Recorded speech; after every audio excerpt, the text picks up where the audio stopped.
All right, we are here for an emergency episode. Breaking from Shams on Twitter. The Lakers, Jazz, and Timberwolves are in decisions or discussions on a 3-team deal that would send D'Angelo Russell to the Lakers, Russell Westbrook, and draft compensation, such as first-round pick to Utah and Mike Conley Jr. to the Minnesota Timberwolves. What does this mean for the Jazz? Is Westbrook ever going to put on a uniform for the Utah Jazz? Could this possibly be Luka Doncic coming to the Utah Jazz and trading? Let's freaking dive right.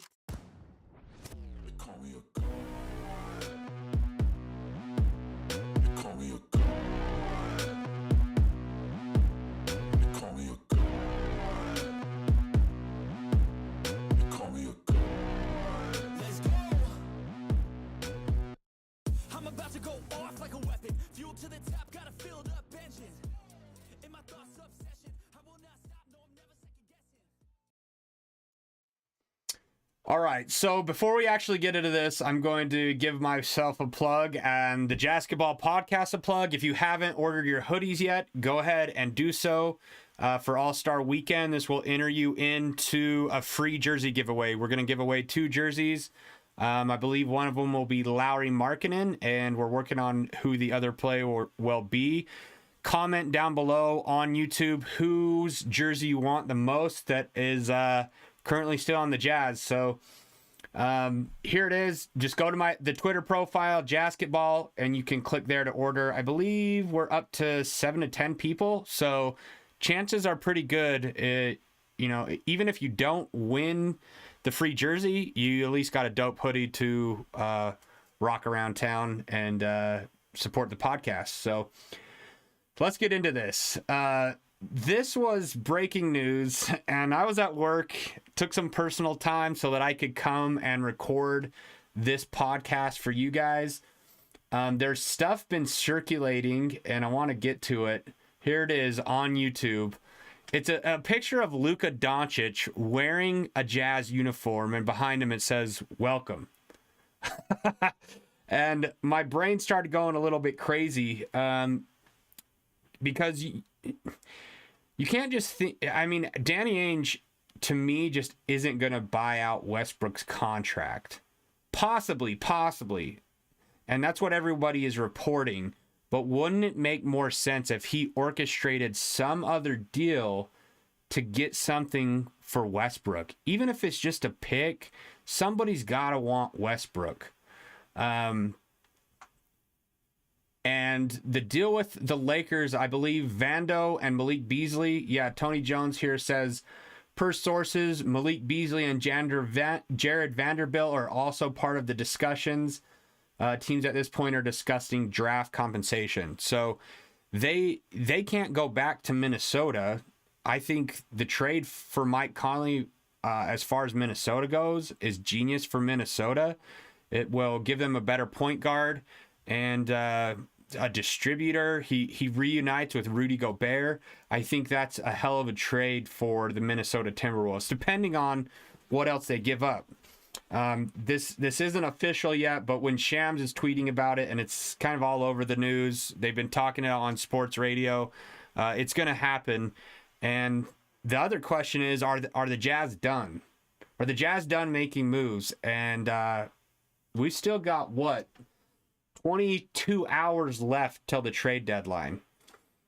So is something else in the pipeline that Danny has orchestrated with all this draft capital, especially depending on if we get, I can imagine if Malik and Vanderbilt are going to LA, that's got to be multiple picks. And Armani in the group chat said, they have a 2024, I believe, first round pick. And if that's true, Danny has been so high on the 2024 pick. This could be an extremely good move for the Jazz to tank. Who's the starting point guard now? Colin Sexton? Does THT come back and get a lot of playing time? Is it Nah? We've been wanting to see Colin Sexton be the starting point guard. I truly think that's who's going to be the starting point guard. Depending on what else happens, this could totally be a tank move and a genius move by the front office. I'm stuck on this thought of Luka Doncic.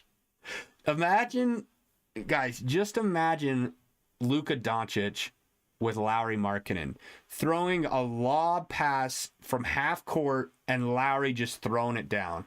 I mean, if we want to win in the next, I mean, this would put us as a favorite in my mind if you got Luka and Lauri, and then depending what else you might be able to get for these other guys. Now, I could be totally wrong and off, and numbers, I haven't checked numbers or any of that stuff, but to me, the trade for Kyrie Irving kind of is confusing because you have 2 point guards that are really ball dominant and need the ball. And I think Luka isn't very happy in Dallas. I don't know if he wants out of there. I don't know if Mark Cuban would even consider moving him. But if Danny Ainge could pull off this Luka Doncic trade, he would be worshipped here in Utah for a long, long time. And I think Luka and Lauri together, the double L's, man, LL Cool J running in Utah, it'd be sick. It would be the most excited Jazz fans have been since John and Carl. Easily. We've got quite a bit of listeners on here on the Twitter Spaces, so I'm going to pass it over to Armani first, and then we're going to go to Kevin. Try and keep it under a minute because we've got a lot of listeners on here. And if you guys want to speak on this and what your thoughts are, if you just totally, I know people totally hate this Westbrook idea. I don't think he'll ever put on a Jazz uniform. I think they'll buy him out or trade him.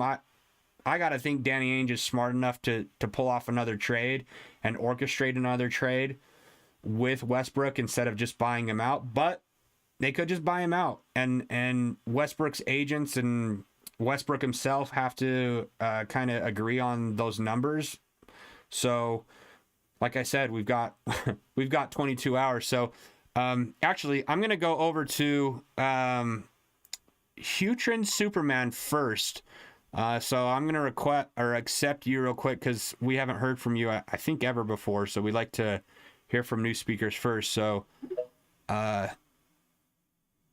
let's see, what's your actual, all you want for ... The mic's yours, man. Go ahead. You're live on YouTube too. So it used to be who do you think you are? I am, but it is what it is. Oh yeah. Okay.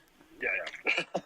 But yeah, so I just heard you say about trying to flip Russell, which is kind of a hard ask, though, right? If you're going to try to flip Russell Westbrook to another team, because $47 million contract, so that means that you have to find another team and take back $35 million in contracts to make that deal happen. That's where I don't think the flipping Russell Westbrook it seems like a long shot, but it could happen.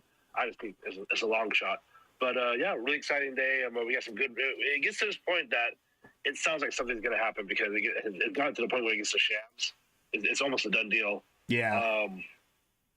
We'll see. It depends on what assets the Jazz are shipping out along with Mike Conley. 2 first-round picks is nice. Maybe it's one of the young kids. Maybe it's Austin Reed. Maybe it's Max Christie. Who knows? But feels like it would have to be a pick and something else to make this like a slam dunk for Danny Ainge.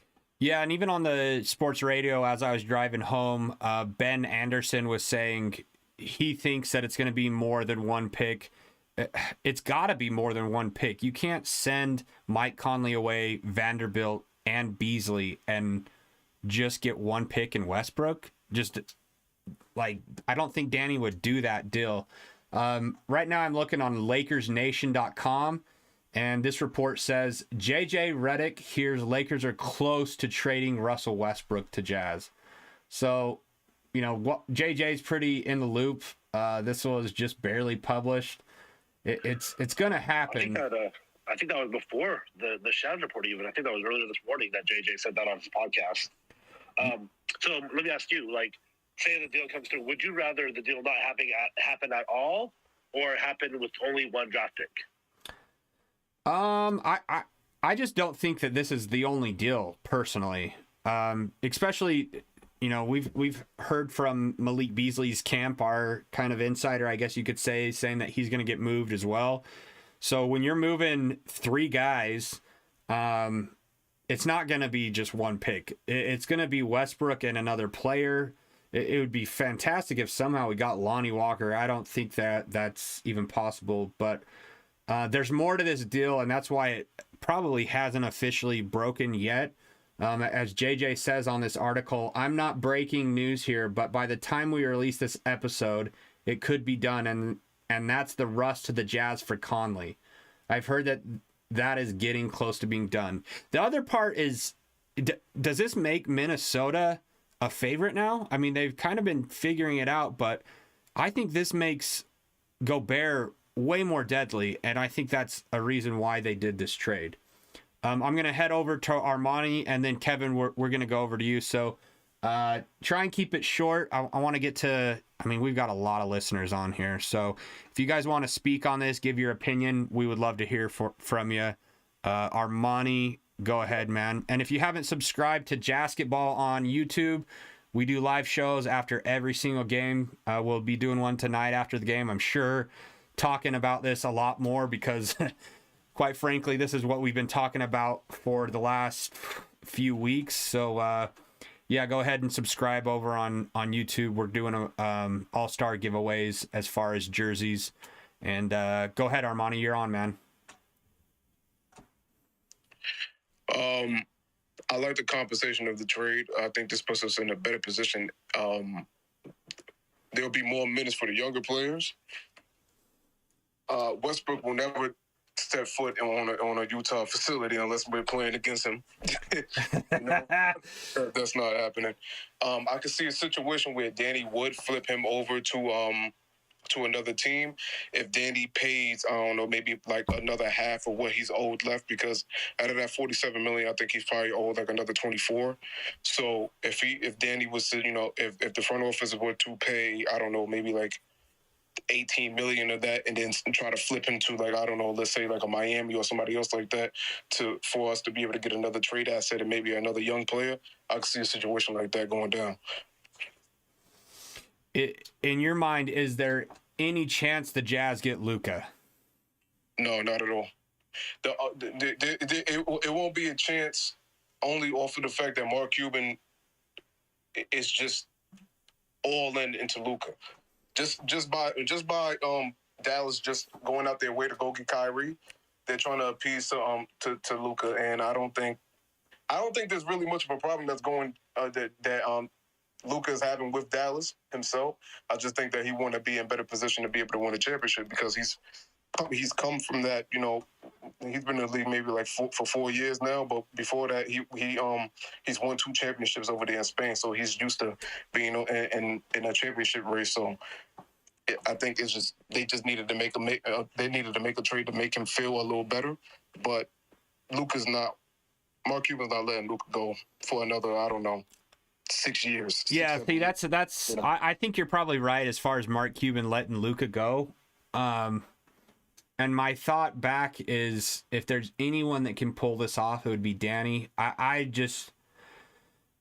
would love it if he came here, but I think you're more right than I am as far as the Luka trade. I think there's just no way that Mark Cuban is going to let him go. But with the Kyrie Irving trade that just happened, if they could somehow extend Irving so that he doesn't walk, it would make more sense. But I mean, there's a lot of moving pieces there. Just want to share this real quick before I go over to Kevin. Woj tweeted this out, so we've got Shams and Woj reporting this.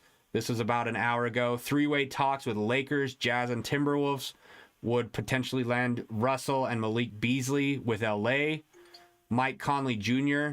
and picks with Timberwolves, and Russell Westbrook and picks with Jazz. So looks like Malik would also be in LA, which makes a little bit more sense for them. I think they get worse with D'Angelo Russell personally. He's been there before. It's hilarious that Rob Pelinka keeps taking back these players, and Beasley gives them some more shooting with a little bit more defense. So I think that makes sense for them. Kevin, I'm going to go over to you. Anybody else that wants to shout out or speak on this, give your opinion, what you guys think's happening, if you're pissed about this trade that Mike Conley's gone. I know Ryan Smith had a really good conversation, so I think this is tough for some Jazz fans. Mike Conley was a really good player for us, and I think he'll be missed. I know that he wanted to be here. You got to think that he's probably pretty bummed that he's not going to be in Utah, but also might be excited to reunite with Rudy. You got Ant and kind of be another team that can contend. So, Kevin, I am approving you now, so go ahead, man.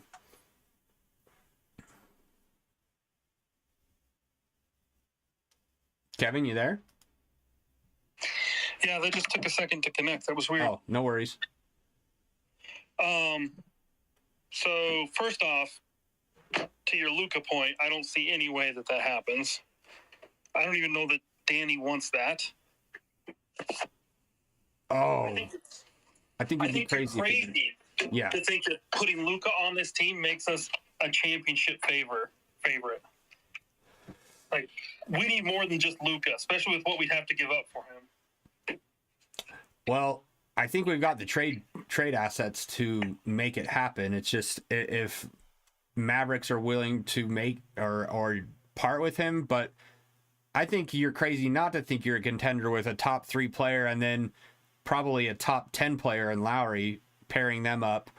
And I don't think that Danny would just stop there. If he's trying to win now, there's going to be more stuff to surround the right pieces around Luka and Lowry. No, I get you there. I mean, if we can pick up Luka and pick up a few more pieces, then that makes us a better team. But Luka's defense isn't that great, and I just worry about our defense as a whole. Anyways, we can talk about that another time. No, that's why we're here, man. I do want to call out that I said 2 weeks ago, Mike, best landing spot was in Minnesota, and that if he was going anywhere, that's where I thought he was going. And Amani can back that up because we talked about this. He said that. Yeah, I remember. I mean, but to Amani's point, I hate the trade at the same time because that means they're going to go right up the charts, and it just ruins the draft capital we have with Minnesota, because Mike's not done after this year with them. He'll be there for another 3-4 years, and Mike and Rudy together, that's a playoff team contender. Like, trading Mike to them devalues a lot of the picks that they gave us in my mind. I will say, I think this was a position trade for Danny, to where you will be giving Minnesota a depreciating asset. As good as Mike Conley is, I don't think he's gonna last another 3 years. So with that being said, you have this season and then next season. Yeah. After that, we have a Minnesota pick. We don't have a Minnesota pick for 2024, so it doesn't matter. So it's a setup for 2025 for them to go down. Yeah. No, and you're right, and I see that. I just think if Mike plays it right, I think he could be valuable for another 3 to 4 years.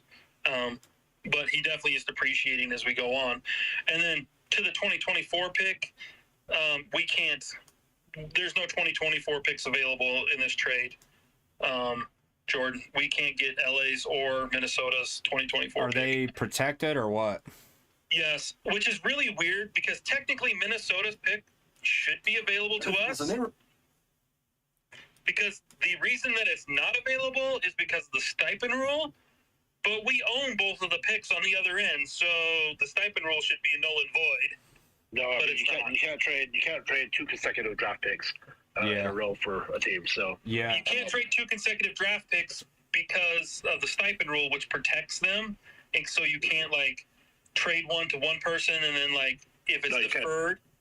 But we would then own all their picks. Yeah, it wouldn't matter. They still can't. That's why the Jazz have to trade for 23, 25, 27. It's like even if you trade to one team, you still have to trade every other year. So I know. I just think it's silly. I wish that they would waive that rule so we could get more picks from Minnesota. Anyways, and LA doesn't own their 2024 pick. Well, they have a 2024 pick going to New Orleans, but New Orleans can defer to 2025, so they could get their 2024 pick, but they can't trade it if New Orleans defers. But so there are no 2024 picks in this trade. But my question is does this trade mean JC staying, or do you think there's a chance he could still go too? I don't know. That's a good point. JC staying. Don't say that, Amari. I don't want to hear it. You think he's staying, Armani? Yeah, JC staying. It's for sure now. It's for sure. Yeah, I'm 100% positive JC is staying because, for one, he's a shot creator. Two, Ryan Smith loves him. Three, we just opened a new private line fashion brand. So that's funny that's one of the reasons he's staying. Yeah, he's gonna headline it if we're able to extend him in the summer. Yeah, but what if we keep Westbrook and then JC and JC and Westbrook are both just heading this fashion line. My fandom. I know. Personally, I would love to see Westbrook put on a Jazz uniform for the rest of the year, because what do we have to lose? I think he's an entertaining player. Personally, I think the Jazz fans and fan base might change their opinion about him if he continues to play well. I don't think it's going to happen though. I would love to see Westbrook put on a Jazz uniform for I think Westbrook is still he's still a very good player in the league, as much as everybody likes to Personally, I think he's been helping LA win lately. He has, but the problem is that they didn't have enough spacing on their court for him to be able to operate, and then you have to think about the LeBron factor. So with that, it's not a lot of pieces that Westbrook was able to work with, and even then, even like last year, he was averaging 18, 8, and 8. So he'll still be solid. He'll still be solid for any team that's aspiring to win a championship. Maybe he'd be a six man to somebody, or maybe somebody starting point guard. They paid for him for $47 million, and that was really the problem. I think he'd kill it on the Jazz. I think he would. I think it would make the Jazz so fun and play quicker, but then he's got the defense. I would love to see it. I think he hates Utah, and the relationship is in such turmoil between him and the fans that I don't know. Maybe Danny just says, screw it, we're going to put him in a jersey and see what happens. 300, I'm going to go to you next. I want to play this Woj ESPN video really quick because it's talking about this trade. It's got 450,000 views, and I really want to watch it, so I figure you guys can watch it with me. So here we go. Listen, they remain engaged all over the league, like any number of teams who are trying to improve ahead of tomorrow's deadline. One player that they've talked about in the past and have been engaged with again today, D'Angelo Russell in Minnesota. They've had some conversations on perhaps some multi-team trades that would potentially land them Russell. They've been certainly in that point guard market I think there's other interest in Russell, and I think Minnesota's a team that's not going to easily give him up. He has played well for them. They have talked about an extension with him here in the last couple of months, perhaps a short extension, but I think this is a player who I think there's going to be further conversation about. Along with Mike Conley in Utah, Malik Beasley, Jared Vanderbilt, certainly those players. And, Bojan Bogdanovic remains a player that the Lakers very much covet. And the asking price for them so far has been too high in Detroit. But, the idea of bringing back D'Angelo Russell, who obviously started his career with the Lakers, that's a conversation that has been going on today, I'm told. So before we jump over to 300, we've got some live chats here on YouTube that I want to get to. I just saw them as we were playing that video. Joshua Johnson says, is Twitter down? No, it's not. It is, though. It's partially down. You What? can't direct message anyone. Oh, You can, so it is having issues. well, our live space is working, so hop on there if you want. I didn't know. Maybe this trade is bogging down Twitter. Chat Reyes Figuelas says, "Oh no." Okay. Mari Moore, is Conley gone? Yes, Conley is going to be in this trade. It sounds like he's going to Minnesota.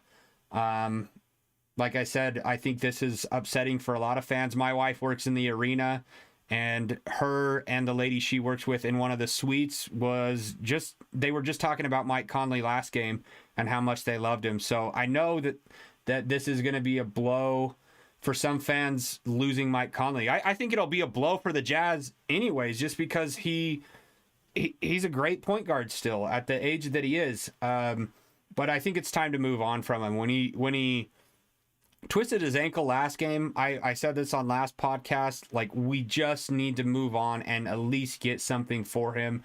So I'm super excited that at least that's happening for the Jazz. Mari Moore says, same person who says, is Conley gone? Imagine Luka and Lowry and JC and Sexton. Yeah, it would be.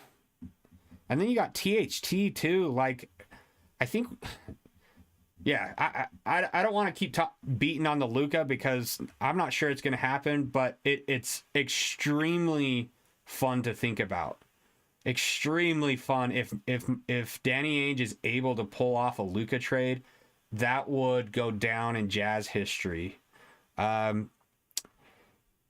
Chat Reyes says again, did Luka request a trade? No, not that I heard of. He has been sitting out the last few games. I believe he's got a twisted ankle or something like that. But, you know, again, you got to think of Kyrie and Luka working together or playing together. Is that going to work?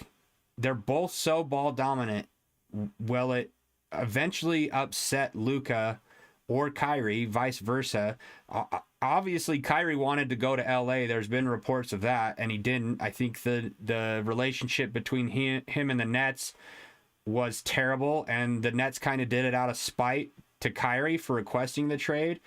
And ultimately, Kyrie could sign in Dallas if they give him the right deal, but I think he's going to, you know, make it through the year and probably head over to LA and try and reunite with LeBron James, which you get LeBron James, Kyrie, if they keep D'Angelo. If you saw, hopefully you watched LeBron break the record last night just for the love of the game. I'm not a huge LeBron fan, but I watched it because personally I wanted to tell my grandkids I saw that game where LeBron held the scoring record. But there was a video that leaked on the internet that Anthony Davis was just sitting on the bench. Like, is something else wrong there with Anthony Davis? He's had a terrible year, in my opinion. We've got one other speaker requesting synthpop _thought new wave video. Welcome back, man. We've had you on a few podcasts. I've got one more comment here on YouTube that says the Jazz don't deserve Westbrook. Ben show me on. I guess you're a big Westbrook fan. I think Westbrook desperately wanted out of LA. Maybe the Jazz don't deserve him. Maybe you're a Jazz hater. I don't know. I mean, I don't get why they don't deserve him, and he probably won't even put on a Jazz uniform anyways. So thanks for the comments on YouTube. It's always fun. We usually do all this stuff through Twitter, but it's slowly migrating over to YouTube just because we have so many people listening from the Philippines and Finland that it just makes sense for us. So new wave video, I am giving the mic to you. Give me just a second. And anybody else that wants to speak after new wave video, we've got 27 other guests in here. We would love to hear from all 27 of you. Maybe some of you are at work with headphones in and can't speak, but you know, you could take a little 5-minute break, walk outside, and give us your thoughts on this trade. So, new wave video, you're up, man. Okay, so, all right, so I want to know where the Luka nonsense came from.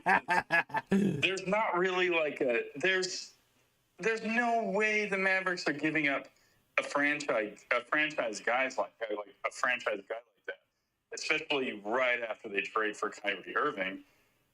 There's just no way that that's happening in any way, shape, or form. I just can't see it. Mark Cuban just doesn't make moves like that.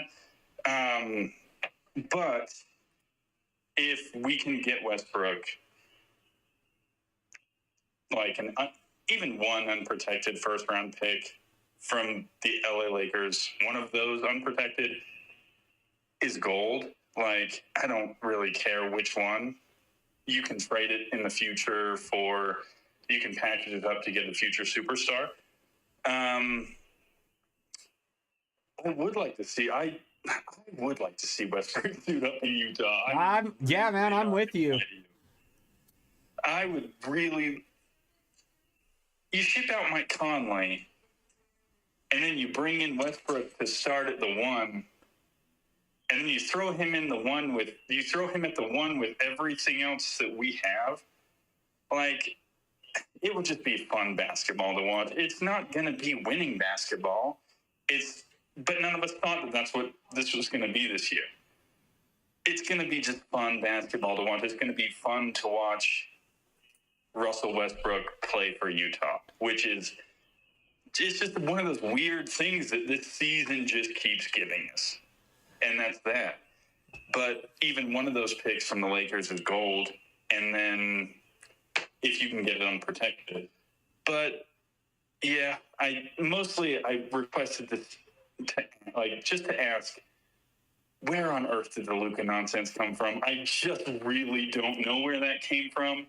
And I went out and had a nice brunch with my girlfriend, and then we went and spent the day in downtown, and then I come home and now it's ruined. Twitter, and all of a sudden it's like, "Welcome to Utah, Luka," and I'm like, "What is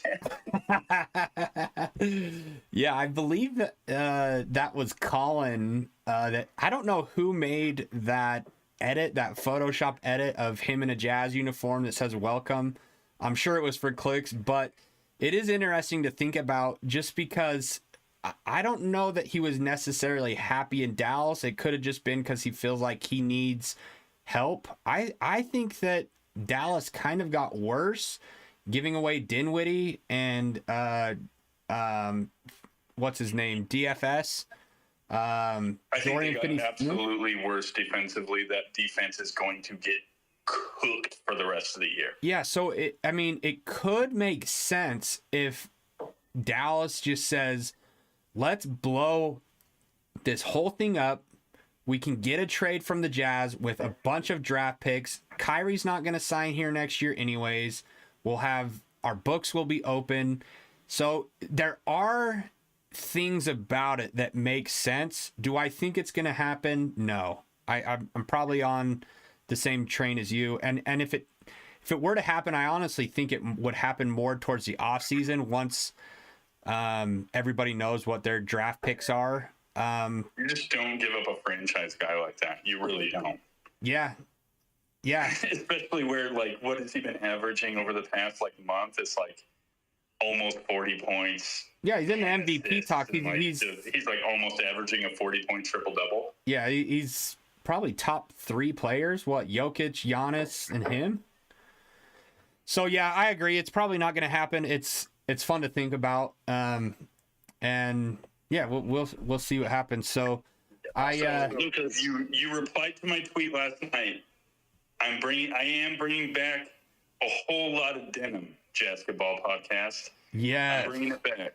And I saw a denim, a 1993 Utah All-Star, a denim jacket. I cannot find the post now, and I really want to buy that denim jacket it's like a huge patch on the back of the 93 All-Star game that was here in Utah. See, my jacket just has a Jim Beam whiskey embroidered in the back. So that works too. I'm bringing the 90s back. So I like it. Also, Luka he's in the first year of his extension, so there's really no hurry for the Dallas Mavericks to want to blow it up.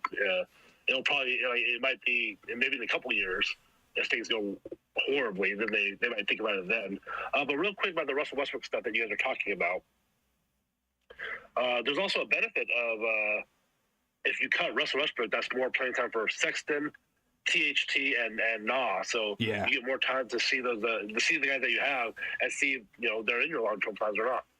Yeah. We already kind of know Woj what not is. Woj has an update on the trade. What? He said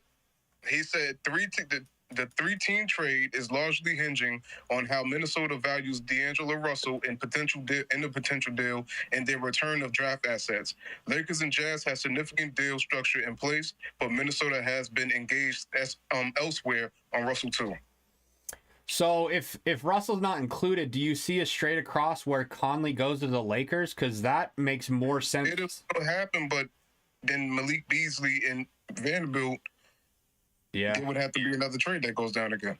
Yeah, but could we package Malik Beasley and Vanderbilt for like a John Collins deal or something like that? Well, I know Portland was in the talks for Vanderbilt. I know that Damian Lillard wanted him, so that could be a possible one.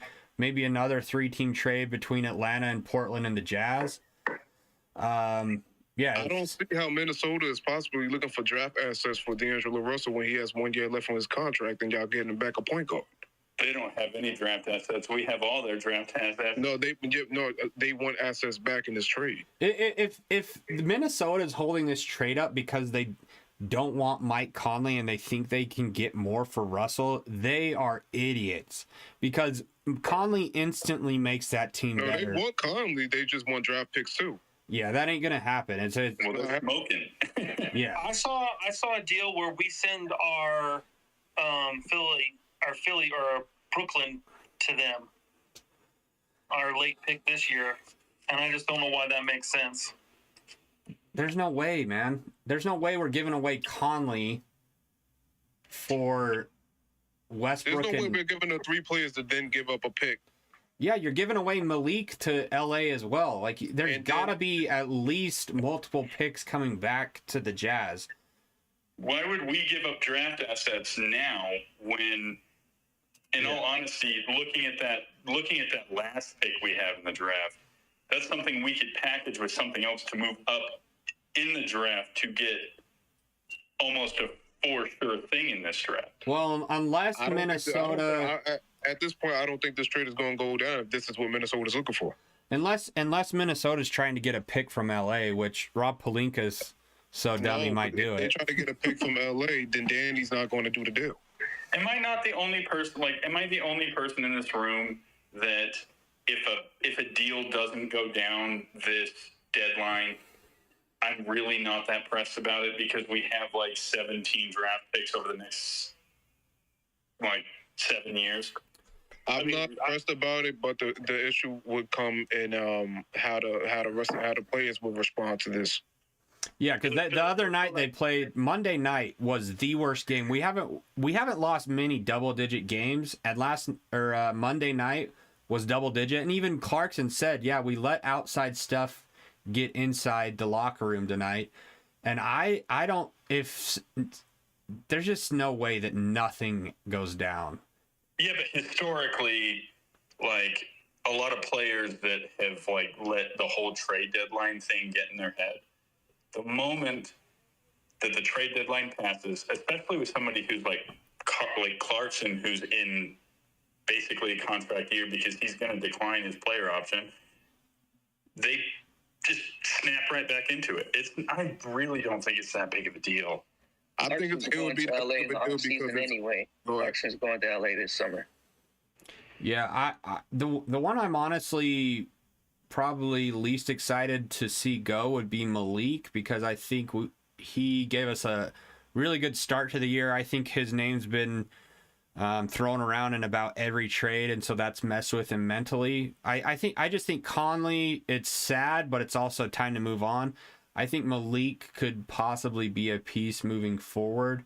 Vanderbilt, you guys know how I feel about Vanderbilt. I'd take a peanut butter and jelly sandwich for Vanderbilt. Malik also is on the team option, so we can bring him back next year if Yeah. we need to. Yeah, and I think Malik wanted to be here, honestly. My question for everyone is if the Jazz don't make a trade, like for the last month and a half, I think a lot of Jazz fans have been saying we want to see the Jazz either go for it or try to find some opportunities for their younger talent, the younger talent to take over and see if that means anything. So that's what this trade kind of means. Like, all right, cool. The Jazz are not tanking, but they're trying to go one way or the other. No, so we're in a win-win situation here, where we either keep winning, make the play-in, give some playoff experience to our young guys and the rest of the guys on our roster, or we get a better draft pick. But either way, come draft, we can package some of our draft picks together, and if this is the draft for us, we can move up. I mean, moving up, it sounds like it's going to be harder in this draft than other drafts. But so my second question is, if that trade to LA and Minnesota goes down, what is the lowest you will take? Like, we all assume that's going to be double draft picks. We all assume the Jazz are going to get a pretty good haul. But would you accept it if you had to give away the last draft pick in the Brooklyn Philadelphia draft pick? No. Would you do it? Would you do it if you only got one draft? Would you be happy? Don't give away a single draft pick. Yeah, I'm with you. One asset, not one. Yeah. So Danny's not going to give away an asset. Right. So, I mean, we assume that. But would you, as a fan, be happy or unhappy? What would you be more happy with? Not making the trade or making the trade with only getting one draft pick back? Here's the thing, though, is that, like, you're taking on, regardless of it being, like, an expiring deal, you are taking on Russell Westbrook's mammoth contract. Yeah. So, and you're sending off Malik Beasley and maybe Jared Vanderbilt. Mike Conley is one of those things where his contract kind of outweighs his value, but you are sending off probably Malik Beasley, who leads all players coming off the bench in three-point makes. He is a diamond for any contender. Anyone that's trying to win a championship this year, he is a diamond. Because you can just throw him in that six-man role and he can throw in 6 threes off the bench. So let's say let's do that. Like, I would love to see Westbrook, but the more likely thing is he's going to get bought out. Who picks up Westbrook? Miami. Miami. Ooh. After they buy him out? Brooklyn. Are you talking about after they buy him out? Yeah. After the buy. Yeah, after the Jazz buy him out. Who's picking him up? It'll be Miami or the Clippers. Brooklyn. Clippers. I'm going to go Clippers on this one. Back to LA. So he just never moves out of LA. He just stays there. It'll make more sense. He'll be somebody who can continue to get to the paint for them. I actually think. You know what I really kind of like to see, because he is a absolute energizer bunny off the bench. I would love to see him suit up for Boston. No, I don't want to see Boston him. wouldn't dare. They wouldn't dare. They have too many guards. They got wouldn't dare. Marcus Smart. They want to. They're shopping. Marcus Smart is a starter, isn't he? And he's also injured, right? No, he's not injured. He just I played. saw something about him like having a weird injury. He might have something lingering, but he played the other day. But Boston is shopping for a big. They're not shopping for any guards right now. They're actually trying to get rid of Peyton Pritchard and let me check. So is there interest in Olynyk Smoke? No, it's not smoke. It's real. They're looking to get rid of Gallinari and Peyton Pritchard and search for a center. So does Danny have another deal in the work? Because they're still technically 20 hours, 21 hours. I know that Olynyk to Miami has been something. So what if the Jazz can trade Westbrook and Olynyk to Miami for something instead of just buying him out? I think Danny's so smart that he would be able to figure out something to get back for Westbrook instead of just a buy. The thing with Miami is that if you make a trade with Miami for anything significant, you're going to have to take back the horrific Duncan Robinson contract. And the front office, I don't think anyone in the NBA wants to do that. Or Kyle Lowry. The front office. It's obvious that no one in the NBA wants to do that. Yeah, he's not worth it. He just his play doesn't go. His Kyle Korver at like a stupid amount of money. I think he's worse than Kyle Korver. It's like Kyle Korver now, the GM Kyle Korver. It's like paying Ashton Kutcher to play Kyle Korver. All right. I would love to hear from another speaker that hasn't gotten a chance because we've got a ton of people in here. Orcut, bro, come on. You're always talking. Let's go. What's your thought? You're always in the podcast. I mean, I could call some other people out. I would rather you guys just request. I know some people don't want to talk. Sandy, you spoke before. We'd love to hear from you. Los, Can I ask all of you one thing? Yeah, ask away. If you guys in general, you have a realistic trade target who you want to see come to Utah. John Collins. Like, is that it? Luka. Mikal Bridges. No, like a realistic trade target. Mikal Bridges. Who do you want to be here? Yeah, I'm still on the John Collins. I think he could be something really nice for the Jazz and allow Lowry to move to the 3. I am also on the Collins train because seeing what this developmental staff did with Markkanen, Yeah. man, imagine what they could do with the athleticism of Collins. And that's another reason why I feel like Westbrook would be good to just suit up, because what if you get a Westbrook that returns to his old form and the Jazz fans just fall in love with him? I think you're crediting the Utah staff a little bit too much on the marketing. That was 100% Lowry. That was just marketing. Yeah, that was outside. Yeah, but Westbrook has that same fire, is my point. Like, I don't think so. From what I've seen, Fizdale was basically like David Fizdale was basically rerouted to a developmental role. Yeah. And Right. it's been really fantastic with most of everyone that's come in this year. yeah, you've got Lowry's Eurobasket That's correct. was Yeah, that's correct. crazy. Right, Yeah. exactly. but you've got correct. so And many the big ex-NBA players on the Jazz staff. You've got Dwayne Wade as part-time or Well, Dwayne Wade has nothing to do with anything. He's just hey, I know, but I'm saying Yeah, Jay Terry, I'm also though, in Jay the same. Terry. I'm in the same boat about Dwayne Wade. I'm like, man. he's here to make money, but I'm saying It doesn't you've matter got now. you've got these big names that are changing the way that NBA players look at Utah. You've got Jason Terry on the coaching staff. You've got Jeff Hornacek. You've got Dave Fitzdale. You've got Alex Jensen that basically molded Gobert. I mean, I don't think I'm giving the Jazz coaching staff too much credit, because Lowry was on multiple teams and nobody was able to figure out how to use him, and then he just comes here. I do think he had a great Euro ball, but he could have stayed where he was in Cleveland and still not ever developed, because he would have been with the same team.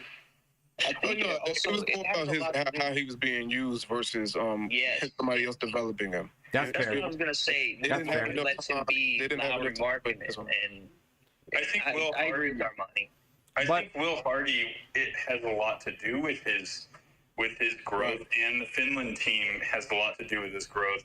But I really do think David Fizdale being he was hired in a role, and then from what I'm reading, he was rerouted to our developmental staff, where he's just focusing a lot of his energy on developing all of these young dudes or just everyone that comes in.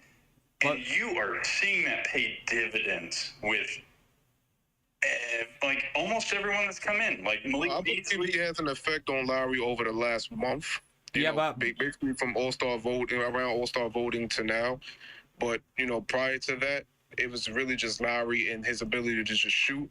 But ever since December has came, ever since he's been starting to play in December, he's attacked the basket a little bit more. So I could see where David Fizdale had got to him and helped him in that.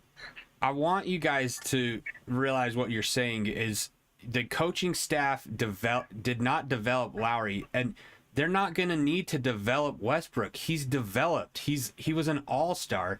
The point is they can bring him in and use him correctly by getting downhill, playing fast, and playing the way that he used to. I don't think it comes down to the coaches developing Russell Westbrook. He's already developed. I'm of the ilk where you can't, you can teach an old dog new tricks. You can let Russell Westbrook, where say what you will, that man averaged a triple-double for 3 seasons? You can tell him what you want to do.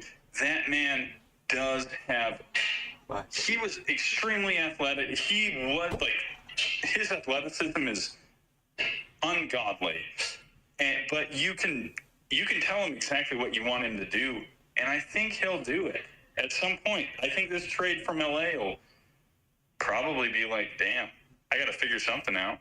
Well, and I'm looking on Twitter. I don't know how much this means to you guys. Andy Larson just tweeted, I know he'll almost certainly be bought out, but it would be funny if Russell Westbrook broke the Jazz's triple-double drought. I think it'd be fun to give him a shot. And if it is totally terrible and doesn't work, then fine. He's gone and we have our drafts and we move on from him. But looking at this picture of him in a dark blue navy Utah Jazz uniform, I like it. And he was one of the most entertaining players a few years ago. Also, I guess can we good say something? We don't wear those jerseys anymore, man. Can we say, hey, Sandy, we followed each other on Twitter. I'd like to see your opinion on anything other than the fucking dumb Yankees. Sandy. Come on, Sandy, request. Shots fired. Oh wait, Dallin Orcutt requested. Sandy, you've got some time to request to speak. We're going to Dallin real quick. Oh, you got 3 hours, Sandy. I'm just kidding. So if Sandy, just ask him how many championships the team he roots for has. Yeah, I'm a Yankee hater too, though. I like the Boston Red Sox, so don't get me started. I'm also a Red Sox fan, so. Okay, Dallin, you're up, bro.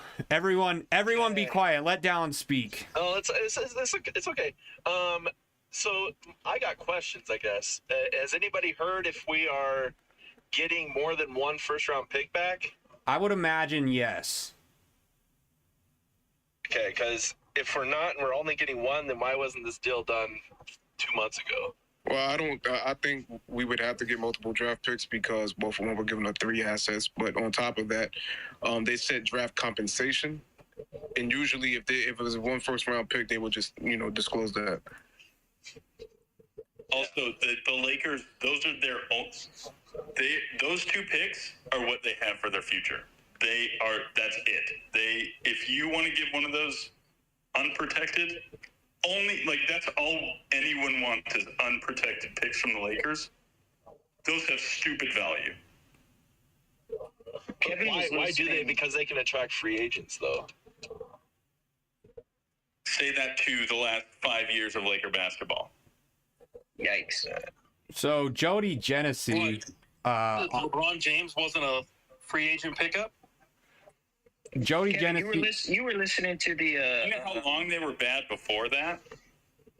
I mean, define bad. They have a lot of good draft picks, though. They traded for Anthony Davis, who should have been good, but was kind of a bust. They signed LeBron James. I ain't worried about the Lakers. If they could give up every single one of their picks and they would still find a way to make the playoffs. Yeah. Their I'm with one you. big acquisition was LeBron James, and then LeBron James pushed for an Anthony Davis trade. And then they had the bubble championship, where nobody really wanted to be there, but I'm also not of the ilk that I want to put an asterisk on that championship. But Sure you still, do. nobody I really would. wanted to be there.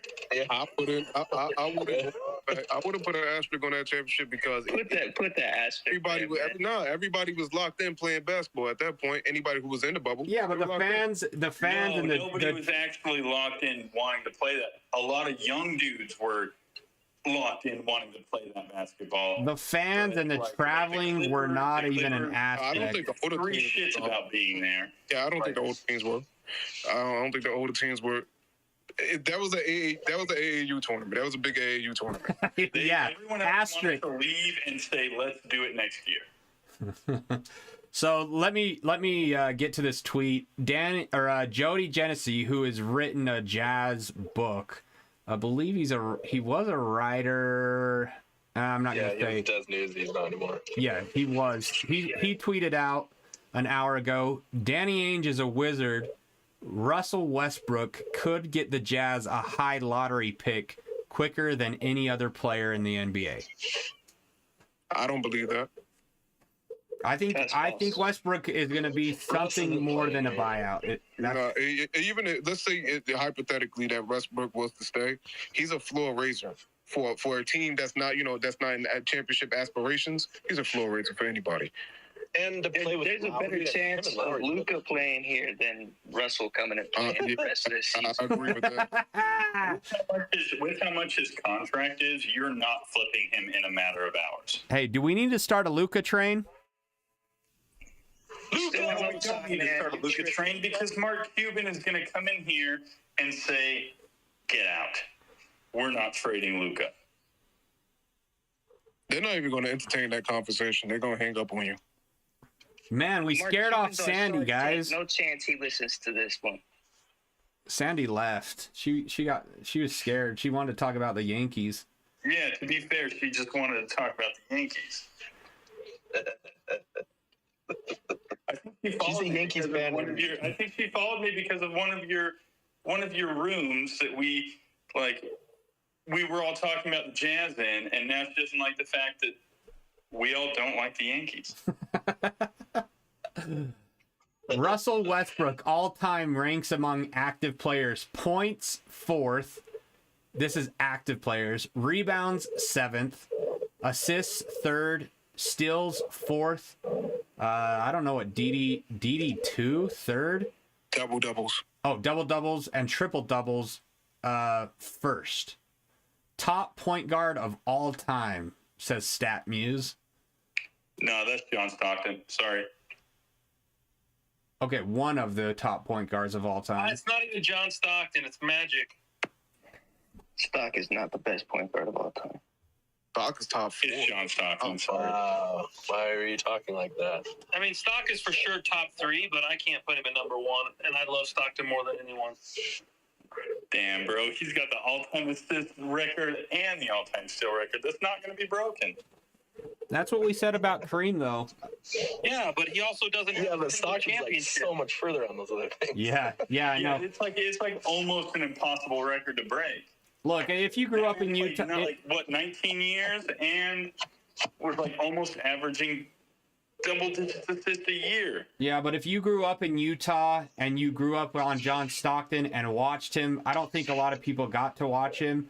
I can't believe we're doing a jazz podcast and To me, John Stockton is the greatest point guard of all time. But you're not going to convince an LA or anybody else that he's better than Magic Johnson. He's not a media darling like those guys. Well, I just think if you're a fan of basketball and understand the game, you know that Magic was a better point guard. Yeah.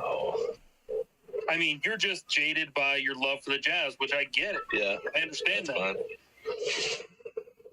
fine. No, Magic might have been. It might have been a better. It was a fantastic career, but it might have been better if that diagnosis didn't come around.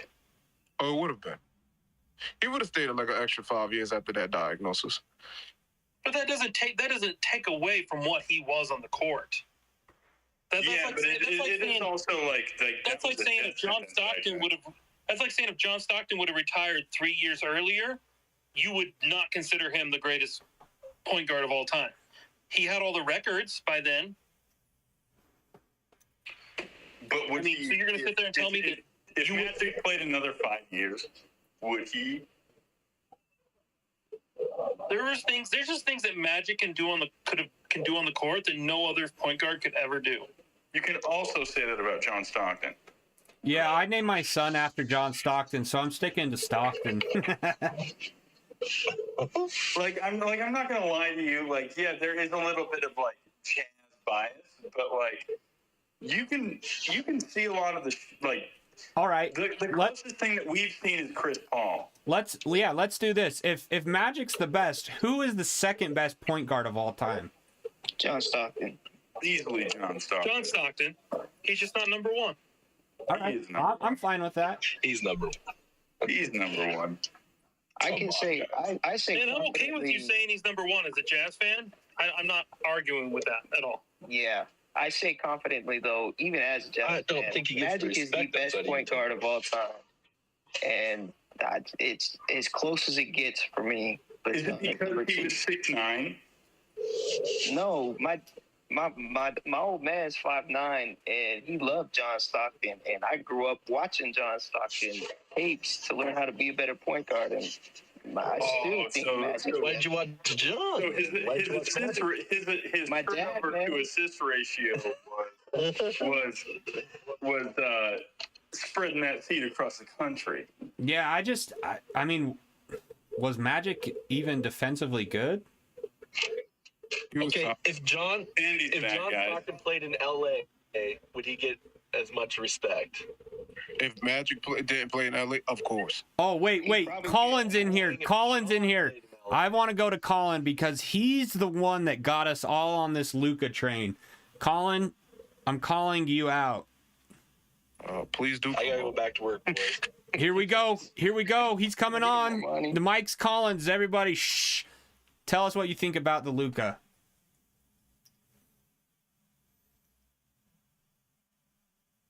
Colin. You gotta unmute your. There we go. I had to unmute myself. I was talking to myself. All right. Were you the one that photoshopped the Luka? I was not the one who photoshopped it. It was my friend. He sent it to me, and then I posted it. And then I posted it with the caption I had. So do you think but- it's gonna happen? Wait, what's the breaking trade? Is there something happening right now? Yeah. No. Yeah, there's a No. 3-team trade going down. Conley No, going to we're just clicking it Minnesota. around here. D'Angelo Russell to LA, and the Jazz get Westbrook. And it happened? It's gonna happen. It's It's not official. Woj and Shams have tweeted about it. There's about 80% chance it happens.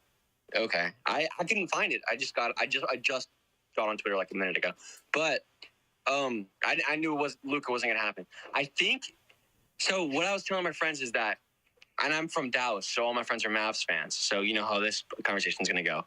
But I think what could happen is that if we, as Jazz fans, should be rooting for this Kyrie Luka situation to be going terribly. We should be, because if it goes terribly, Kyrie walks out, and then they lose the assets that they lost in this trade that they just Yeah. gave the Nets. Kyrie walks out after his contract ends, which ends in the summer, I'm pretty sure. And he doesn't want to re-sign with the Mavs. And they don't get a big star in, which I don't think they would. The Mavs have nothing. They have nothing. They have no assets. They have no good players except for Luka. They have nothing to build with. And at that point, your hands are tied. And I think Luka would see the writing on the wall. Good thing about European players is they don't care where they go as long as they're on a winning team, a team that can win. The Jazz have the assets. The Jazz have a future if they are able to keep Laurie and a few other pieces. And then who else would be better suited? I mean, we would have the most assets, I'm pretty sure. So I think I think the Jazz Mark would be- Cuban would rather cut both his balls off before trading Luka. Mark Cuban is not a good GM. I will say that. He's just terrible. But Colin. Mark What's Cuban has a championship. We don't. I know, but dude, he makes weird decisions. No, I would agree with it. I even said that earlier before you jumped on. But regardless, I think Mark Cuban would cut his balls off before trading away Luka. Yeah. No, but what could he do with Luka on his own? They can't do anything. Do you know how long Dirk Nowitzki was on that team before they won a championship? Luka doesn't have that patience.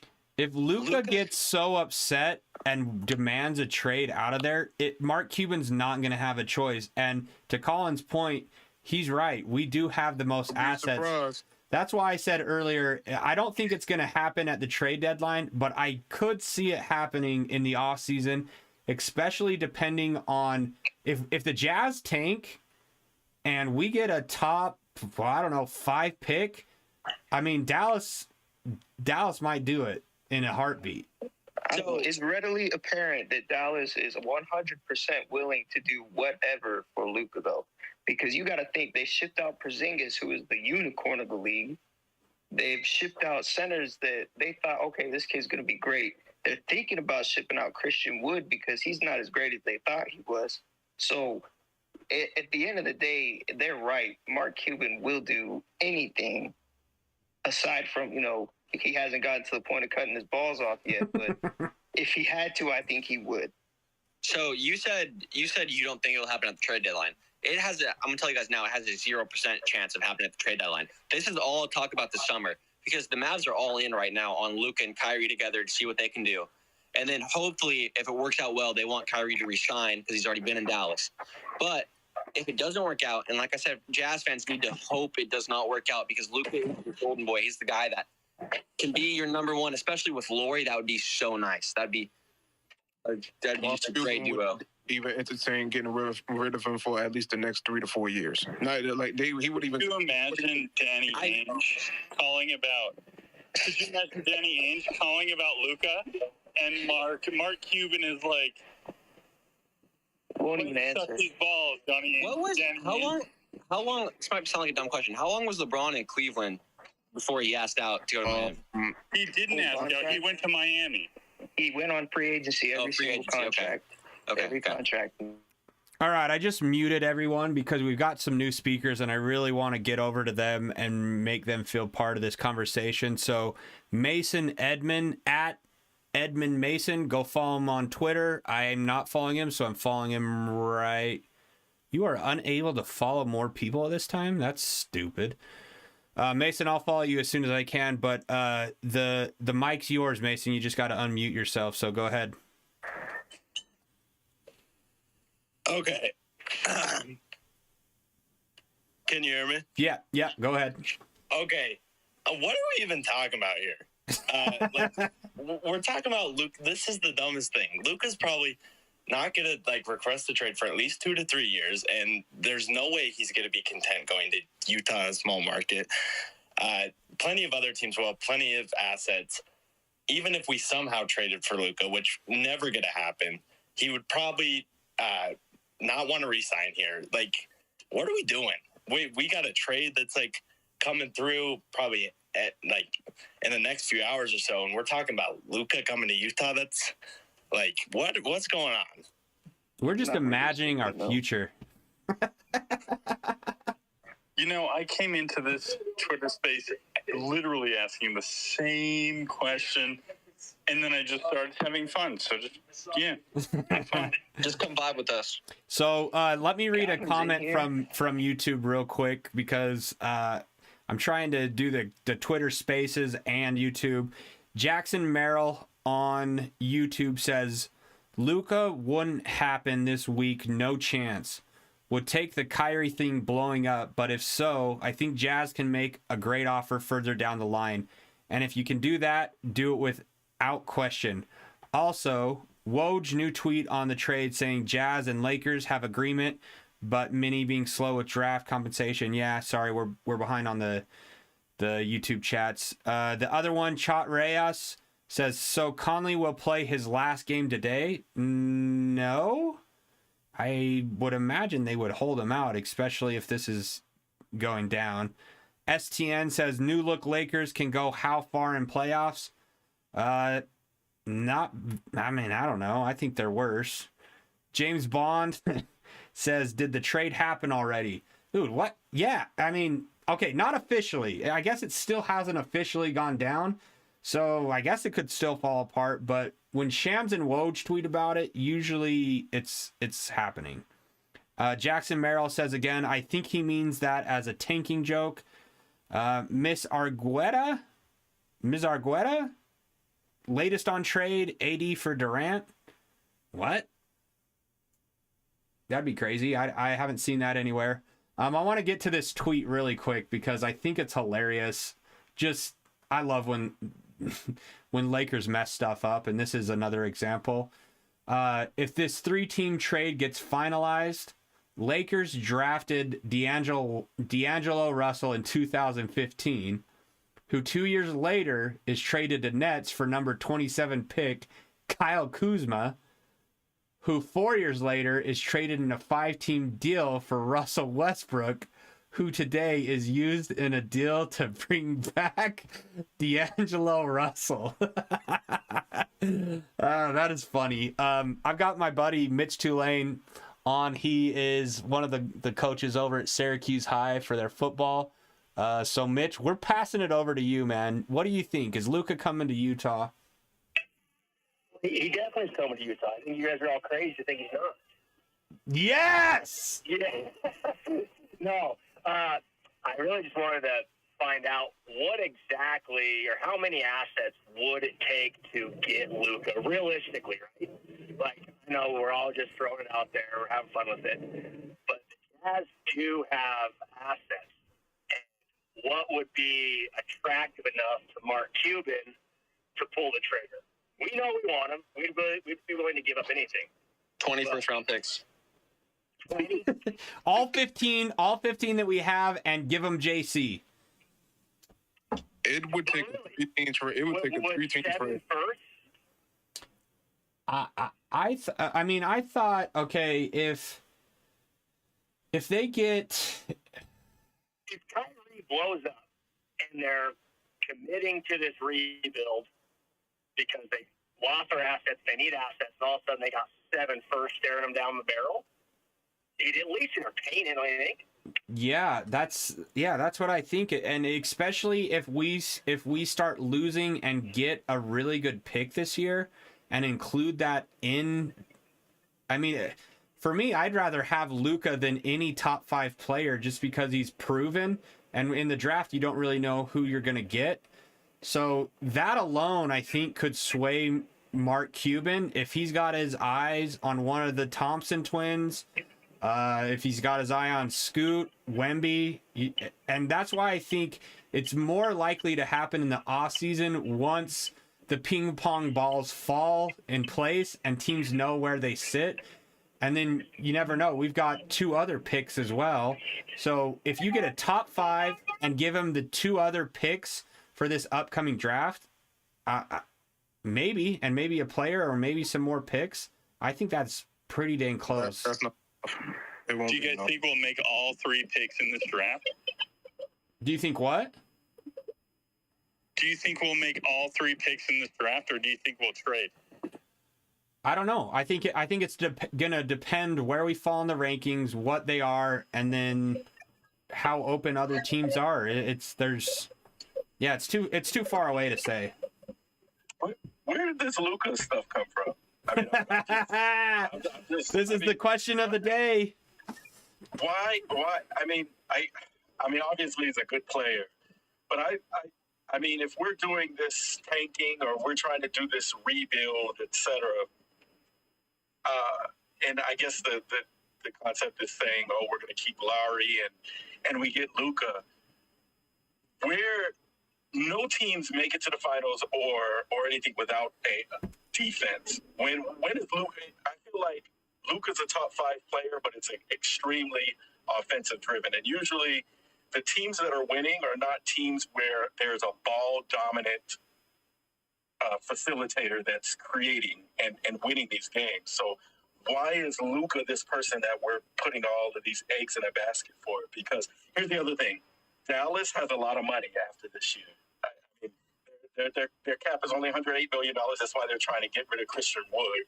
And then on the flip side of it, if they can extend Kyrie Irving, they still have a lot that they can actually work with between now and the end of the season. I'm just wondering, where did Luka come from? Well, you can credit that to Colin because he had a friend Photoshop Doncic in a Jazz uniform with the words "welcome" behind him. Okay. I thought maybe there was something that I missed or something like that. But Dallas is far from not having the ability with the increased cap. If they can get rid of Christian Wood or trade him or any, they have a lot that they can work with to still get a big three in there between now and the next year. I mean, they have a lot of money left.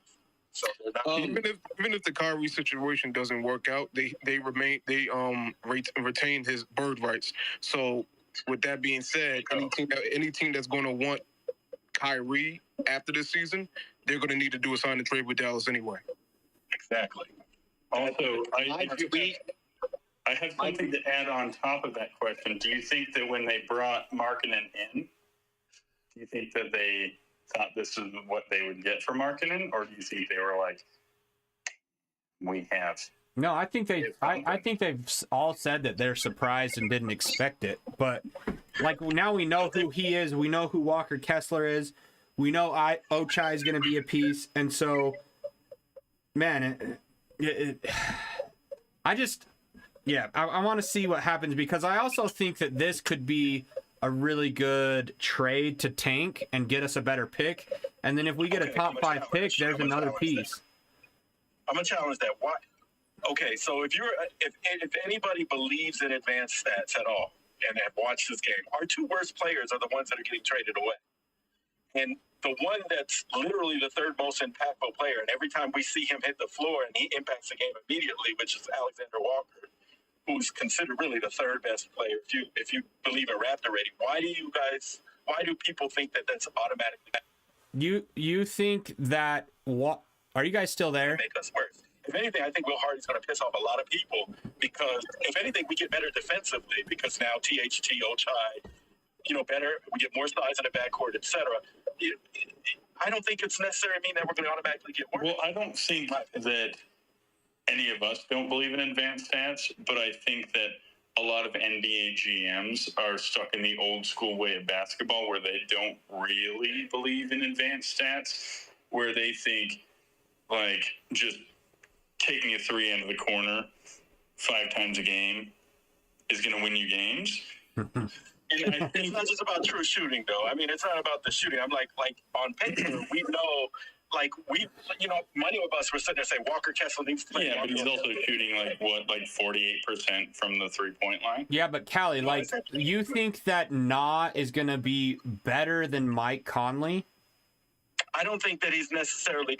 I'm not saying that he's better than Mike Conley, but there are game instances that you see that almost every time that he's brought in, defensively he makes an impact. I don't think our offense is going to be as good, but at the same time, Mike Conley is not necessarily a person who makes certain game situations and certain scenarios better. But it's not every situation he makes everything better because I do think the moment Mike Conley gets traded, our offense goes downhill. I mean, when he was out earlier in the season, he is a fantastic game manager. When we were earlier in the season and he went down, he's a fantastic game manager with that starting lineup. He does when you put him in a game with Vanderbilt and Kessler at the same time, or with a lot of times that bench unit, nobody can make anything good. So sometimes it comes down to the rotations. With that starting lineup, he's excellent, but so is Alexander Walker and THT. But they don't get to play with that starting lineup. So yeah, but their advanced stats are taking off of significantly less minutes than Mike Conley. All right, I'm going to get to some more YouTube comments, so hang tight real quick, guys. Del Toledo says, why buy out Westbrook? Let him make the Jazz worse or better. Cutting him leaves Jazz as is. And Del Toledo also says, Luka, one of the most overrated players in NBA history. Disagree with that. That's a cap. That's a lie. Cap. Are you trolling us? I think the Jazz are worse from this trade, depending on. I mean, I guess if another player comes back, but you're getting rid of a veteran when. In the beginning of the season, we were on fire, and as soon as Mike Conley went down, we were all talking about, man, we need Mike back. We need Mike back. We lost a bunch of games, and That's the point you're of not. trading Mike Conley away. Yeah, you're not But there were bringing multiple in people that went any out, other though. players that can help you right now. I want to go over to another speaker, Jackson Merrill. I think you were commenting on YouTube, but you're over here now on Twitter. So, Jackson, the mic is yours. Everybody else, give Jackson a chance. He hasn't said a single word yet. Hey, how's it going? Can you hear me? Yeah, man, go ahead. Okay, yeah, so I was on the YouTube because Twitter was down and I was working and stuff, but now I just got on. So, yeah, I think it's going back to this Lakers trade. I mean, we talked about Luka, whatever. I think if Luka Doncic was on this team, like, this is a championship contender. I don't know where some people are coming from, even though it's a big-time pipe dream. But, yeah, I mean, I think I really like the deal. As far as, like, Conley goes, I mean, Conley has great value. Conley was great for this team, but I think Ainge is trying to build towards a contender and, like, relatively soon. Like, I don't think that we're collecting these 2027, 2029 draft picks to draft some dude in 6 years. You know, I think these are all chips to be packaged, you know, because someone will come available. And so I think that's basically what we're doing right now. And as we, you know, guys like Conley, you know, even though he's incredible, you know, he'll get us what we need for down the line to build, you know, for a new championship window to open up. I just don't think Conley will be around that long. But, I mean, I do like the deal as far as it is. I think if all you're getting is one unprotected and no Christie, no Reeves, you know, maybe not the 2029, like, I don't super love that. I think that there's more on the way, like Woj saying significant draft or a significant structure or whatever. I don't think that means just what was in that initial tweet from Shams, but yeah, that's basically what I'm thinking right now. I mean, we'll see how it all shakes out. I don't think we quite have an opinion on it until we know, like, all the compensation, things like that. But I think for right now, like, getting that 2027 would be huge because, I mean, darn near every day on ESPN for the last 18 months, someone has said the words Lakers 2027 pick. So whether or not that turns out to be a great pick or not in 4 years, I think just having that asset would be a huge deal for us moving forward and trying to acquire someone to put next to Lowry, whether it's one guy or two guys over the next couple of years. Definitely, yeah. I think just another asset, like we said. I think that it's going to have to be 2 picks coming back from, I don't know, the Lakers and maybe combined with Minnesota. The thing that also is that we've discussed, I think if Conley goes to Minnesota, that really helps them and devalues the pick asset that we have for them this year. So that's got to be in the conversation. Danny Ainge has got to be saying, look, if we're going to give you Conley and make you a better team, we need more. Yeah, I'd agree. I mean, I'm not crazy worried about it. I think, like, straight up, the Timberwolves aren't terrible. I mean, you have Anthony Edwards, you have all these guys. I don't think that would be a top 10 pick either way. You know, I think that was the original dream. I just don't think that's going to happen.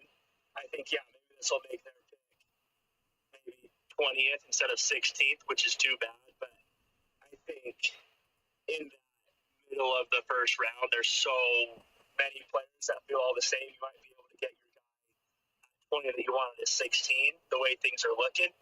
So, but yeah, I mean, that's a good point. I just don't think that that's like the biggest concern right now, as opposed to what do we get back from LA, whether it's Reeves or Christie or whatever it might be. Even though those guys are great, I mean, Reeves has shown some good flashes, but yeah, I mean, we'll see what happens.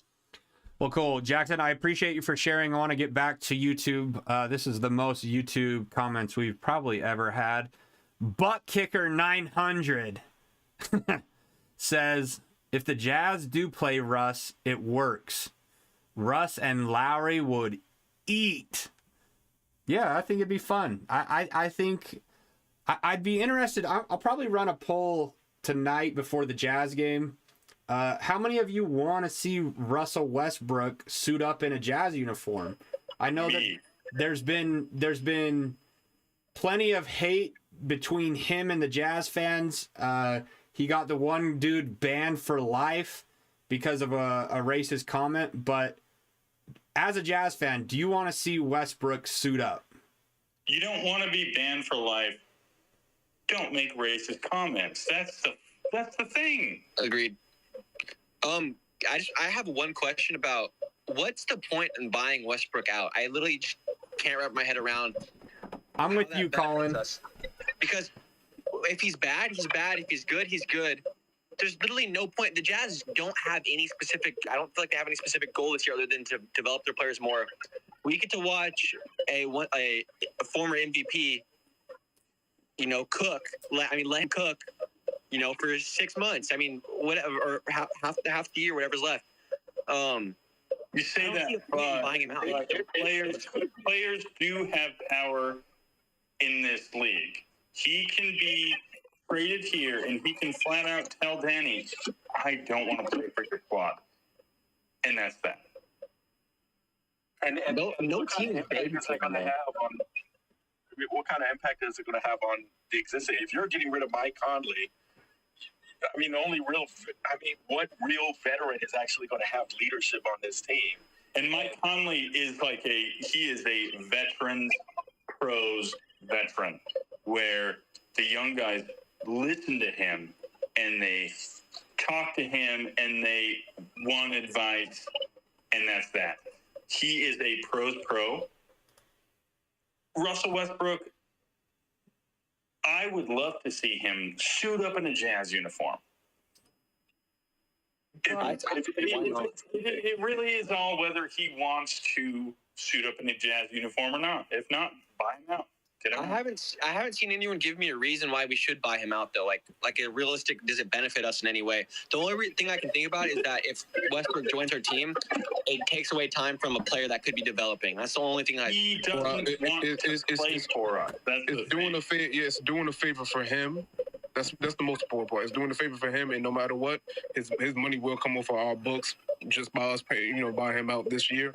So it's just more of a situation of just, appeasing him and him being able to go to, a quote unquote championship team or whatever team that would like him. And then on top of that, it's if the objective of the trade was to sit there and open up time for younger players to be able to showcase what they can do, then bringing in Westbrook to play 27, 30 minutes is not going to help in doing it. Yeah, and it's also like if Westbrook decides I don't want to play for your club, I would like you to buy me out. You don't have to pay him that salary that he's guaranteed. They kind of just go back and forth. They negotiate on what sounds good for both sides. So it could be for the $40-something million that he's owed, or it could be $31 million. So they negotiate on a buyout contract, and he can go somewhere else, and then our books are open for that $1 million. I haven't seen it really any teams actually be interested in him anymore because he keeps every time he went to LA and he's not done good there. I think if he's smart, which he's a smart guy, obviously, he should want to stay in Utah and prove his value on a team where he can be one of the leaders, in my opinion. That's not necessarily his problem. The problem was his contract. Think about when he was on the Wizards, there was other teams that still wanted Westbrook. They still would like to have him. Yeah, you know what I'm saying? They still would have liked to trade for Westbrook, but because he still had another 2 years left on his contract. Hey, I want to get to this comment real quick because I was just going to ask you guys how much would it cost to buy him out. Mike Malandrucolo on YouTube says half the season is over. He's only owed $22 million for the rest of the year. I could probably give him half of that. They'll probably give half, or if they wouldn't have a problem just paying the whole thing, but more than likely half just to get him, just so he can be able to go. I think he will take half just to be able to go. Yeah. They can get him, it's like $20 million. The Lakers can, like, pay the rest, and that's that.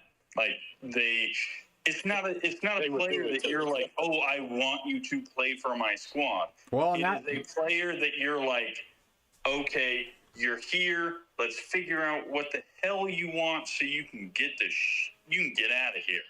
Well, and that might be part of the reason that this trade is getting held up. Maybe they're in negotiations saying, look, we'll pay $11 million. Lakers, you need to pay the other $11 million for us to take him on, or part of it. I want to get to YouTube comments real quick because a lot of the times they don't get to be heard as much as us here on Twitter. So let me read these out real quick and then we can dive back into this. JH says, I don't like this trade for the Jazz unless they get both Lakers picks unprotected because it's saving the Wolves from financial hell. Good point. Kenneth Lazaro TV channel, done deal, NABA.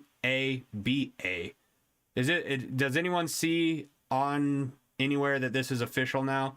It could be official. JH says, having Conley instead of an expiring... It's not official yet. What was that? I said it's not official yet. Okay.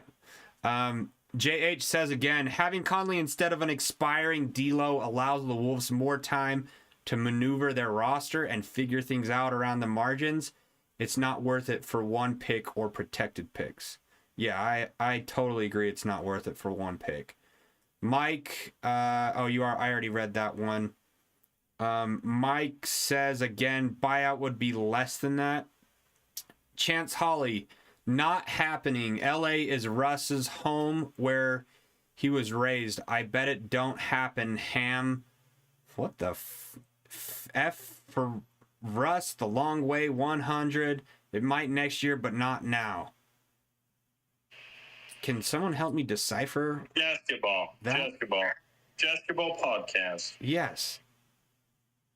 Tell all of them, make a Twitter account. Make a Twitter. No, because I really I want to grow this on YouTube. Like it doesn't matter. Like every time I've tuned in to the Twitter Spaces and requested to speak, I've gotten that chance. And he has a point. Come hang out with us and talk about Jazz basketball. Yeah, but we're getting so many more views on YouTube that I'm fine with it. I enjoy the interaction more on Twitter just because it's a little bit easier to go back and forth, and if somebody disagrees, that's when some of our best conversation happens. But as far as YouTube, the more comments we get, it's helping the algorithm. So I guess whatever you want to do, whatever's easiest. Some people don't want to talk and would rather type on Twitter or on YouTube. Alexander Garvin says Wolves need to give a pick to the Jazz. Okay, I think the Jazz need at least 2 picks from this. It's really the only way that it makes sense, especially if you're making the Timberwolves better and you have their pick this year. Like, we've been rooting for the Timberwolves to lose so that we get a better pick. So yeah, I'm sure Danny is negotiating that and has leverage in the negotiations for that. Now that I'm reading YouTube comments, they are blowing up, so I'm gonna stick with it for a second, guys. Curtis Smith says Westbrook is packing his bricks. Dude, Westbrook hit a big 3 last night, and there was reports that he was getting into it with I think one of the coaching staffs at halftime. So yeah, it's pretty hilarious that Westbrook was probably a little pissed that everything was about LeBron and the scoring record last night. But dude, the guy broke the scoring record. Like, even I don't like LeBron, and you got to just admire what he's done. It took him 20 years to break the scoring record. It was a record that nobody thought was going to be broken. I mean, imagine if someone were able to break John Stockton's steals or assist record. Like, even if you don't like the guy, it takes so many years and hard work and mastering what you do, that LeBron has done that. And as much as I don't like his antics, and I thought it was weird that they stopped the entire game last night just to freaking have Kareem come on the court and the commissioner, it's like, just finish the game and do this afterwards, or at least play the 10 seconds out and do it in between quarters.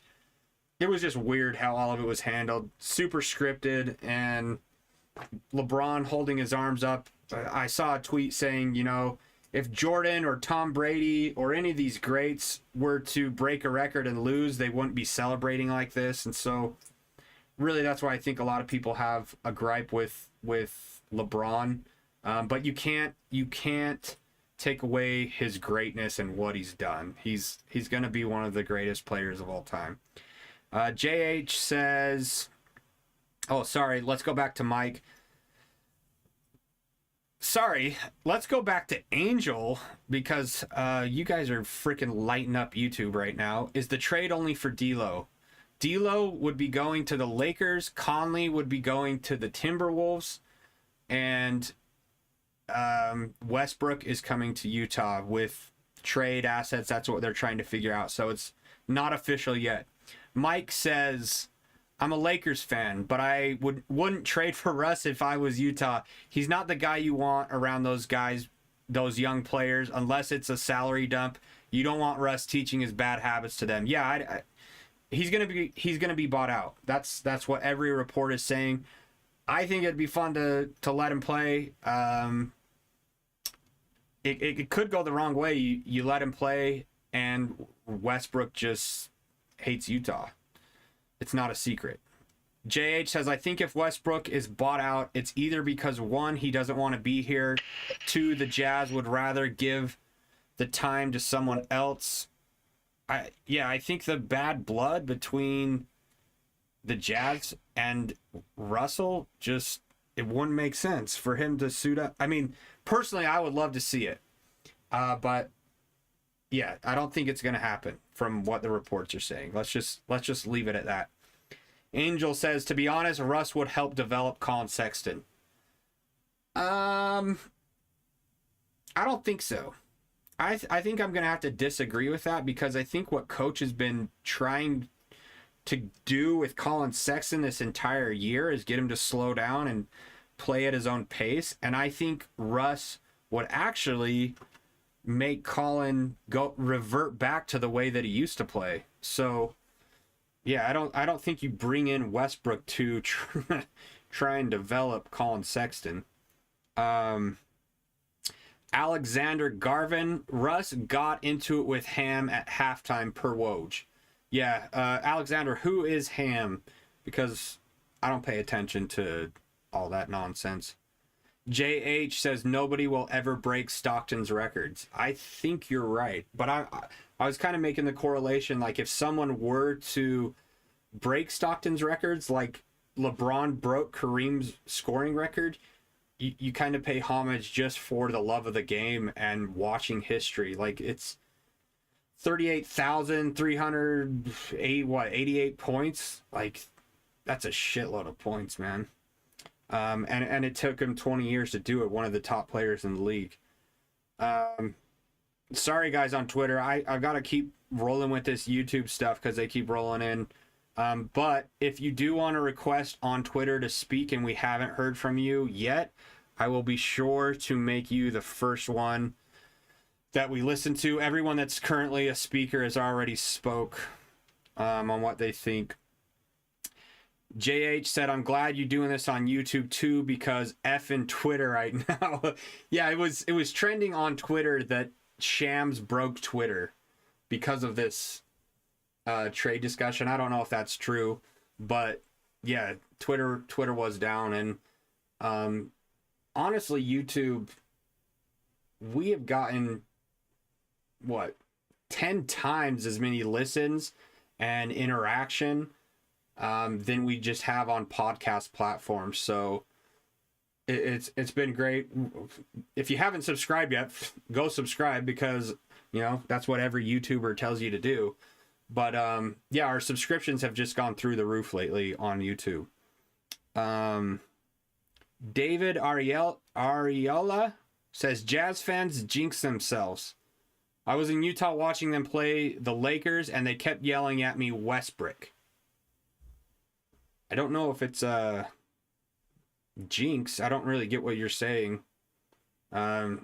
If you're saying that Westbrook doesn't want to play here, and that's why, I don't think that's why the Jazz are making this trade. I think the Jazz are making this trade to either get some more draft assets or tank, or, I mean, there's 1,000 different reasons, to be honest.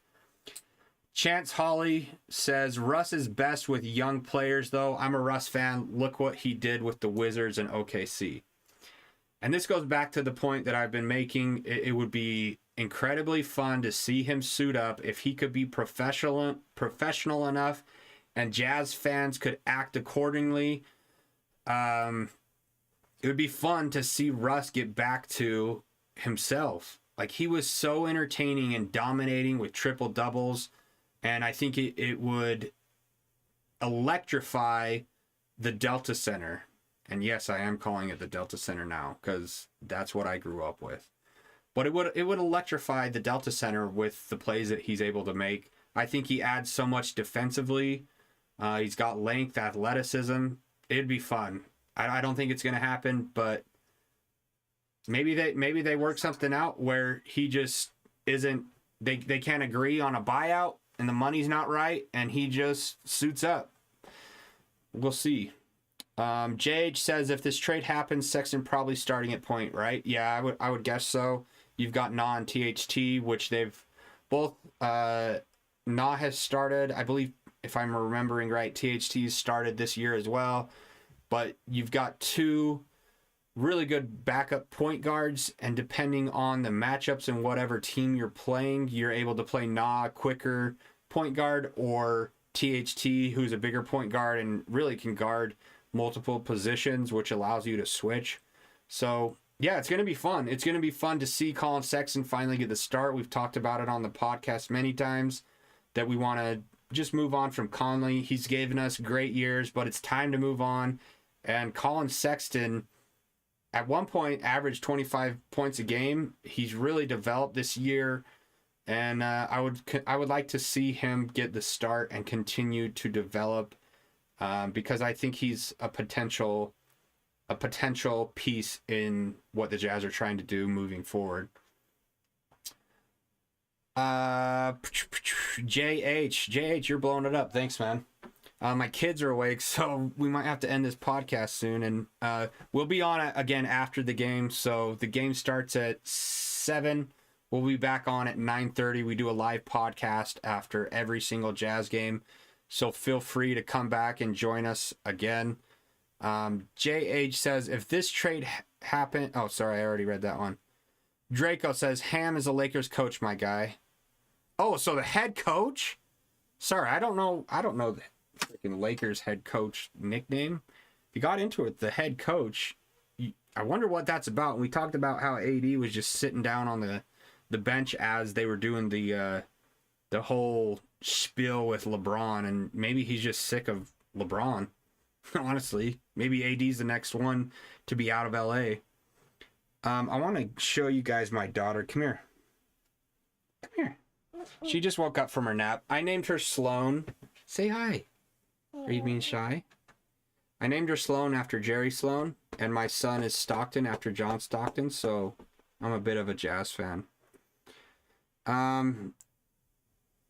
David Ariola says, why do you keep ignoring my comments?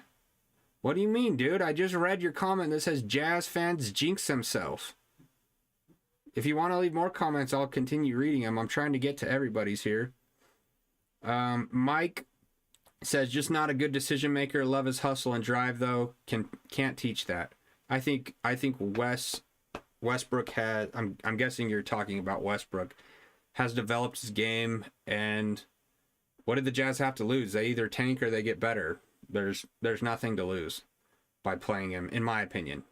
Now, someone else could have a totally different opinion. Chad Loveland, I didn't know you had a YouTube subbed. Thanks, Chad. Subscription. I think we're getting close to 200, which isn't a lot, but to me it's a lot. And I love that the channel's grown. We're really growing a little community. If you want to be Chad, be in the drawing for a jersey for All-Star Weekend, head over to Twitter. I'm going to go over there right now, our Twitter profile. To be entered into this, you have to order a Jazzketball podcast hoodie or a t-shirt. I think the shirts are 16, the hoodies are like 28. And that's your ticket to an entry. And if you don't get the jersey, at least you have a cool Jazzketball podcast hoodie. And if you do get the jersey, you have a hoodie and a jersey. So we're going to be giving away a Lowry Markkanen jersey, I believe. And then we're still trying to decide on the second player. Obviously, once this trade goes down and we know who's still on the roster, we'd love to see whose jersey you guys want the most.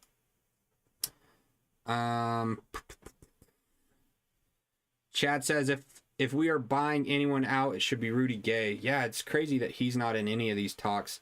I know the other talk is Malik going to LA and Vanderbilt is also going. So let me just see real quick if we've got any more requests on Twitter. No. And yeah, we're gonna end it. We're almost going on 2 hours here on this breaking news. And hopefully after the game tonight, the Jazz will have solidified this 3-team trade, and we can talk about this a little more. So make sure that you are subscribed on YouTube or following on Twitter, and we will be live again after tonight's game at 9:30 to break down the game and get reactions. And we should have all the pieces on what is happening in this trade. So it'd be great if the Jazz get a few more draft assets and, like we said, get Luka Doncic, baby. I appreciate all the interaction. You guys have been great. And like I said, subscribe on either YouTube or follow us on Twitter. And we'll see you guys after the game.